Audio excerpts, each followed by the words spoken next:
Bonjour à tous et bienvenue dans ce nouvel épisode du podcast vers un équilibre digital de la Haute École Léonard de Vinci.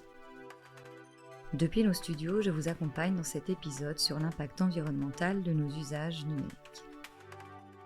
Nous allons essayer avec mon invité de vous donner des pistes de solutions afin d'adopter de bons gestes et de bonnes pratiques pour un usage raisonné et durable des outils numériques qui nous entourent. Installez-vous confortablement et plongez-vous dans le monde passionnant de l'équilibre digital.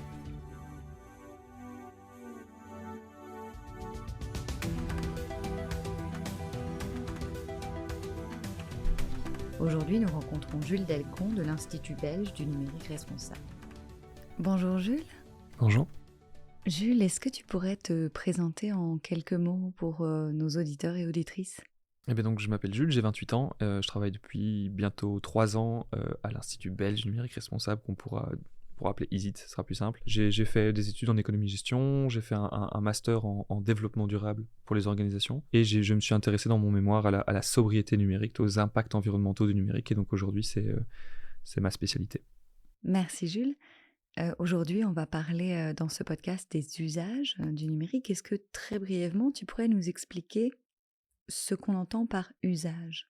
Usage numérique, ça veut dire que je vais utiliser des équipements numériques pour écouter de la musique avec Spotify, regarder une vidéo sur YouTube, commander même à manger avec Uber Eats, commander un taxi, travailler aussi forcément, envoyer des mails, écrire des documents, écrire un livre. Dès qu'on utilise des équipements numériques, dès qu'on est sur du digital, dès que je stocke des données par exemple dans le cloud, on est sur des usages numériques. Le fait que l'on utilise au quotidien des outils numériques, que ce soit chez nous ou au travail, cela a un impact sur l'environnement. Est-ce que tu peux nous expliquer pourquoi ? Pourquoi c'est un impact ? Parce qu'en fait, il faut mettre en place toute une infrastructure numérique, tout un écosystème numérique. Je vais prendre l'exemple de la vidéo YouTube. Si moi je veux regarder une vidéo YouTube, déjà il me faut falloir un terminal. Soit ça peut être un smartphone, ça peut être un laptop. Ça, c'est le premier élément de l'écosystème, c'est les équipements utilisateurs. Ensuite, j'ai les équipements réseau et le data center. Ça veut dire quoi ? Ça veut dire que ma vidéo, elle est stockée quelque part. Donc, elle est sûrement stockée dans un data center, peut-être donc de chez Google. Et je dois aussi accéder à cette donnée, à ce data center. Et donc, il me faut une connexion. Ça va être une connexion peut-être 4G, 5G même, ou une connexion Wi-Fi. Et donc, ça veut dire que de nouveau, si j'ai pas un data center qui est relié avec des câbles, je n'accède pas à ma vidéo. Et donc, aujourd'hui, tout usage numérique nécessite en fait cet écosystème dans son ensemble. Si j'ai pas d'équipement, je peux pas regarder de vidéo. Si la vidéo n'est pas stockée sur un data center, ça marche pas. Et puis si j'ai pas de connexion internet, ça marche pas non plus.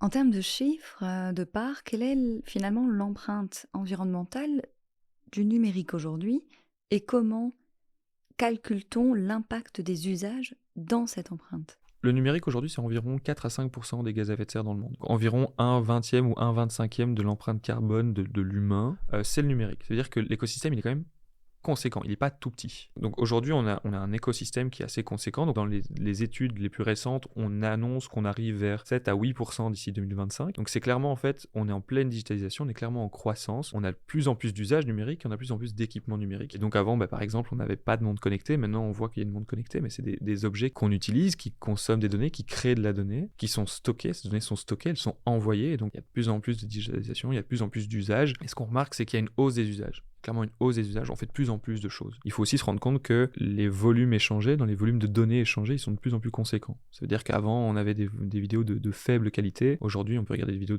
en 1080p, en Full HD, en 4K. Donc pareil, de nouveau, il faut stocker plus de données. Donc ce qu'on remarque par exemple sur les data centers, c'est que la consommation électrique des data centers, elle augmente et qu'on voit de plus en plus de data centers un peu partout dans le monde. Pour revenir à ta question, comment on calcule les impacts des usages ? En fait, justement, on calcule l'impact de l'infrastructure qui a été mise en place. Donc, si je comprends bien, l'infrastructure existe et après je fais le calcul. C'est ça, donc je calcule l'impact de la mise en place de mon écosystème. Donc j'ai besoin d'un serveur, j'ai besoin d'équipements réseau, j'ai besoin d'équipements utilisateurs, je vais les produire et je vais les alimenter aussi en énergie. Et tout ça fait que du coup j'ai une approximation des impacts et puis je peux approximer mes usages sur base des équipements. Et ça, c'est très important. On calcule ça sur des moyennes. Ça veut dire qu'en règle générale, on va approximer, je sais pas moi, l'empreinte carbone d'un email sur une durée de vie moyenne. Aujourd'hui, en moyenne, un laptop, on le garde 4 ans. Un smartphone, c'est 2 ans et demi. Et donc, quand on regarde un petit peu les différents scénarios, on va voir que, par exemple, on estime que l'impact carbone d'un email, il va dépendre de plein de choses. Le destinataire, est-ce qu'il y a une pièce jointe, à combien de personnes, quel type de connexion, depuis quel type d'appareil. Et puis ensuite, on se rend compte que c'est calculé sur une moyenne, mais que si j'augmente la durée de vie de mes équipements, je réduis l'impact de mes usages. Donc c'est un petit peu compliqué. Justement, dans cette série de podcasts, on parle d'un cycle de vie, on parle de production, d'utilisation, de fin de vie. Quelle est la part des usages du numérique dans cet impact environnemental? Alors, il faut faire la distinction entre les équipements utilisateurs et le reste de l'écosystème. Si on parle des équipements utilisateurs, que nous on possède, avec lesquels nous on interagit, on se rend compte que la majeure partie des impacts vient de la production. Si je prends un laptop, si je prends un smartphone, si je prends une montre connectée, dans les moyennes d'utilisation qu'on leur connaît, on est autour de 70 à 80 des impacts qui sont dus à la fabrication. Et on va dire qu'il y a environ 15%, c'est l'usage, et puis un tout petit peu pour le transport. Ça veut dire quoi? Ça veut dire qu'en moyenne, la plupart du temps, on les garde pas assez longtemps, et la phase d'utilisation, elle est relativement minime vis-à-vis des impacts. Mais si vous gardez votre laptop très longtemps, vu que vous l'alimentez, vous continuez à l'alimenter en énergie au fil des années, les proportions changent, les ordres de grandeur changent. Par contre, sur les équipements réseau et sur les data centers, là c'est l'inverse. Ça veut dire quoi? Ça veut dire qu'on observe que le réseau il est mutualisé et on observe que les data centers ils sont extrêmement optimisés pour des raisons de coût. Et donc qu'est-ce qu'on observe sur les équipements réseau et sur les data centers, donc sur les serveurs qu'on a dans les centres informatiques? Là on remarque que c'est l'inverse. C'est-à-dire que c'est principalement la phase d'utilisation qui a le plus d'impact et un peu moins la production. Alors attention, il faut bien se rendre compte qu'on est sur des ordres de grandeur différents, mais je vais prendre l'exemple d'un laptop. Alors j'avais regardé une étude sur un laptop et donc là on le garde 4 ans. Et donc on voyait dans l'étude que 77,6% des impacts de l'impact carbone c'était la production. Parce qu'on le gardait 4 ans. Et on avait une consommation électrique annuelle d'environ 29 kWh. Et puis on regarde la même chose, dans la même marque, dans les mêmes années, on regarde par contre cette fois-ci un serveur. Un serveur, c'est jamais qu'un gros ordinateur en fait. Il y a un peu plus de RAM, il y a un peu plus de stockage, mais c'est plus ou moins la même chose. Et en fait, l'impact de la production, il était vraiment énorme, c'était beaucoup plus, c'était l'équivalent d'une 5-6 laptops environ au niveau des composantes. Par contre, ce qu'on remarque, c'était 83%, c'était l'usage. Parce qu'en fait, à l'année, en moyenne, le serveur, il consomme 50 fois plus d'électricité. Parce qu'il tourne tout le temps, parce qu'il a besoin de beaucoup d'énergie pour toutes ses composantes. Et donc, on remarque que c'est pas qu'il est moins impactant à la production, il est plus impactant à la production. Mais l'impact de l'utilisation du serveur est énorme. Et donc, on se rend pas compte, mais là, aujourd'hui, si vous avez un smartphone à côté de vous et que votre 4G est allumé, on est constamment en train d'être connecté à une antenne mobile. Cette antenne mobile est constamment en train d'être reliée à un backbone, donc des fils, des câbles partout, qui vont partout dans le monde, même dans l'eau. C'est impressionnant. Et ça veut dire que là, peut-être, pendant que toi et moi on parle, il y a mon smartphone qui est peut-être en train de faire une mise à jour. Peut-être que Facebook est déjà en train de charger les vidéos que je vais voir au moment où je vais ouvrir mon smartphone. Donc, il y a des échanges d'informations qui sont constants. Si vous avez votre Wi-Fi qui est allumé quand vous marchez dans la rue, votre smartphone est constamment en train de voir s'il n'y a pas un Wi-Fi qu'il connaît sur lequel il va pouvoir se connecter. Et donc tout ça, ces équipements, ils sont en train d'être utilisés. On estime aujourd'hui que le numérique, c'est 10% de la consommation électrique dans le monde.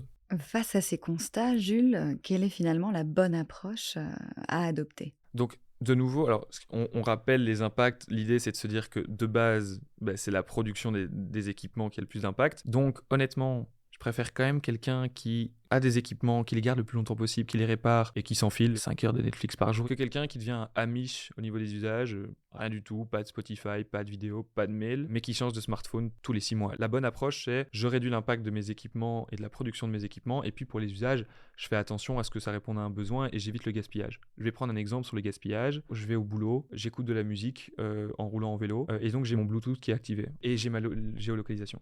Quand j'arrive au boulot, est-ce que je désactive le Bluetooth ou pas? Mais ça va avoir un impact sur ma batterie. Si je ne l'ai pas fait, si j'ai pas désactivé la géolocalisation et le Bluetooth, peut-être qu'à la fin de la journée, ma batterie elle est un peu morte. Donc déjà, là, je vais devoir charger mon smartphone. Bon, c'est un peu dommage. Un autre exemple sur la vidéo, pour ceux qui nous écoutent et qui connaissent YouTube et Twitch, donc c'est des plateformes de streaming. Quand je vais sur YouTube, avec mon application, avec mon smartphone, YouTube est fait pour me donner la meilleure expérience utilisateur. Ça veut dire quoi? Ça veut dire en fonction de ma bande passante, si j'ai une bonne connexion internet, il va charger la meilleure qualité possible. Ça veut dire que là, mon smartphone, si je l'allume et que je vais sur YouTube et que je regarde une vidéo, il va me mettre de la Full HD parce que j'ai une bonne connexion internet. La question, c'est de se dire, mais est-ce qu'on voit vraiment la différence entre du 1080p et du 720p sur un écran de smartphone?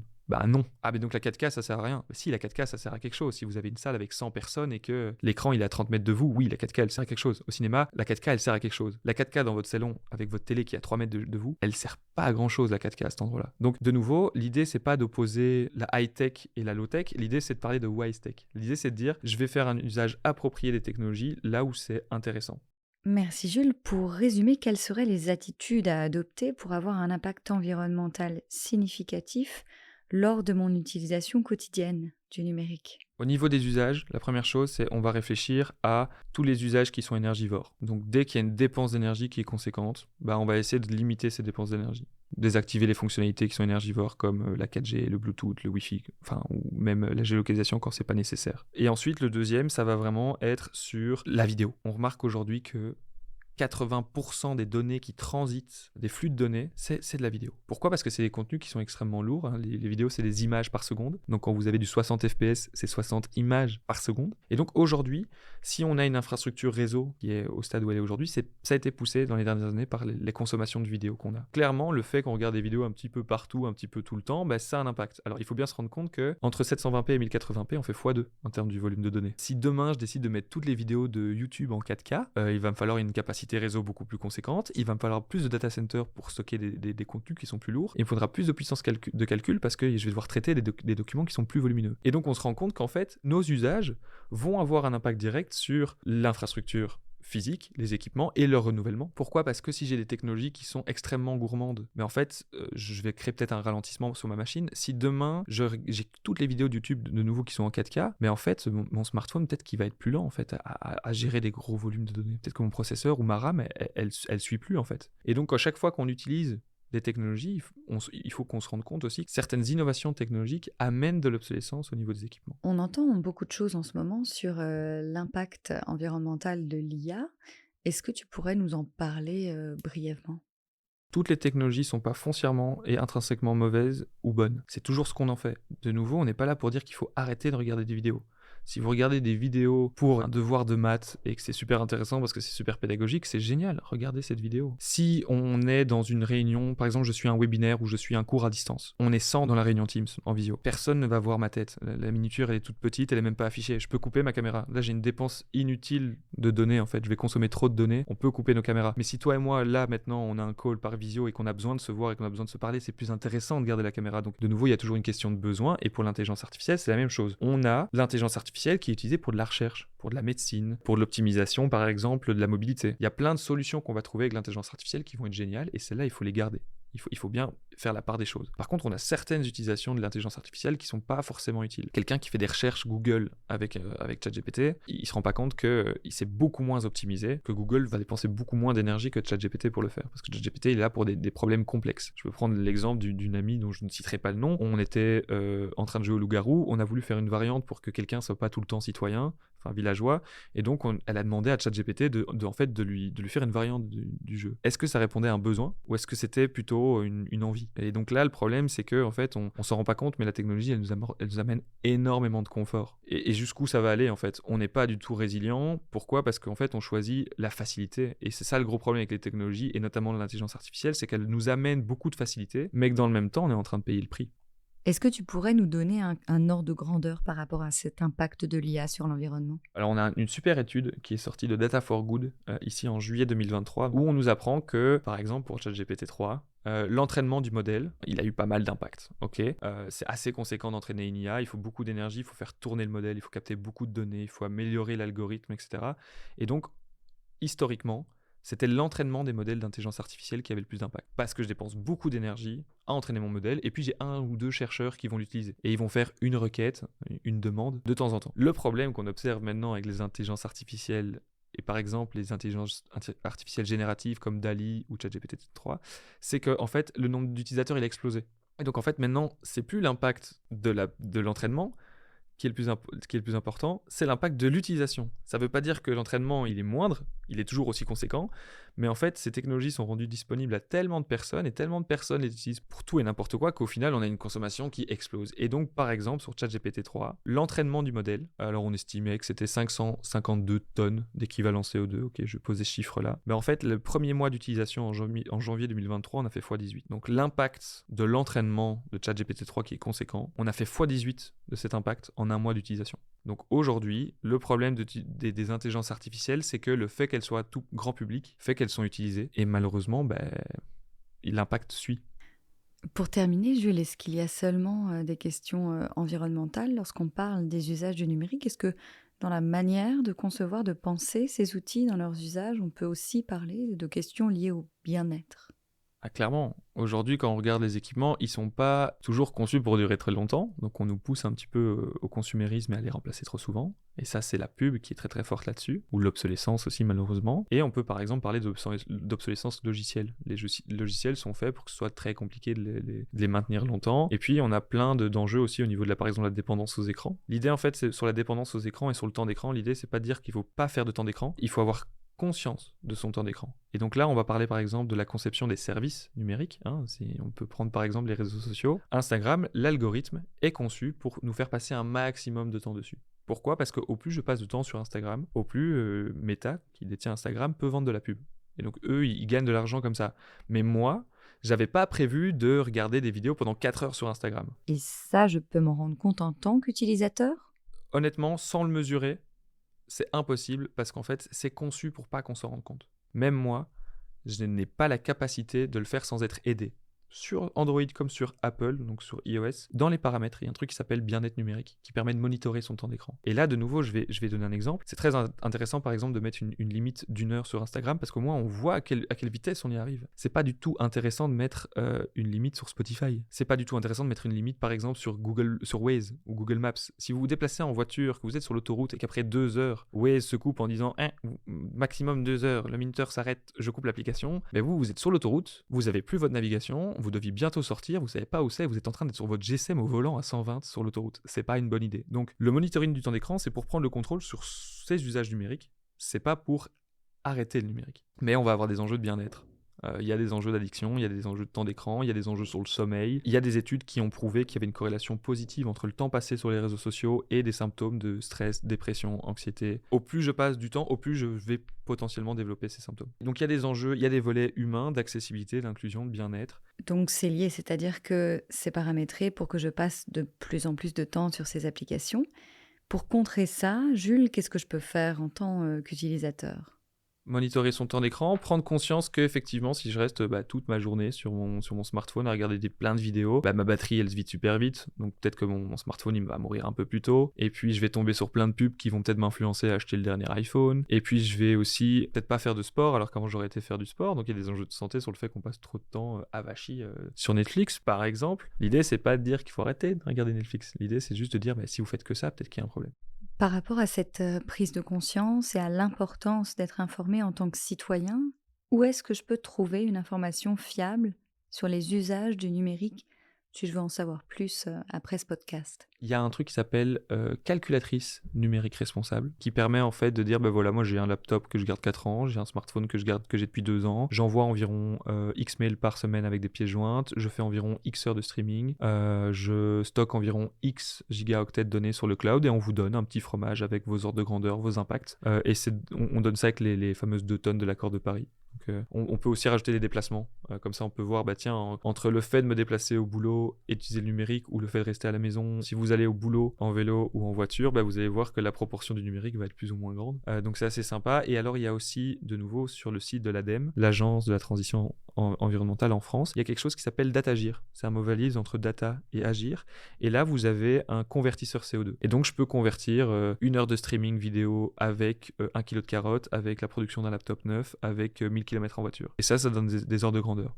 Et là, effectivement, on va se rendre compte que c'est pas grave d'envoyer des mails. Peut-être que je dois d'abord essayer d'éviter d'acheter un smartphone. Et pour finir, Jules, quel est le rôle de l'ISIT dans la formation et l'information aux usages raisonnés et durables du numérique ?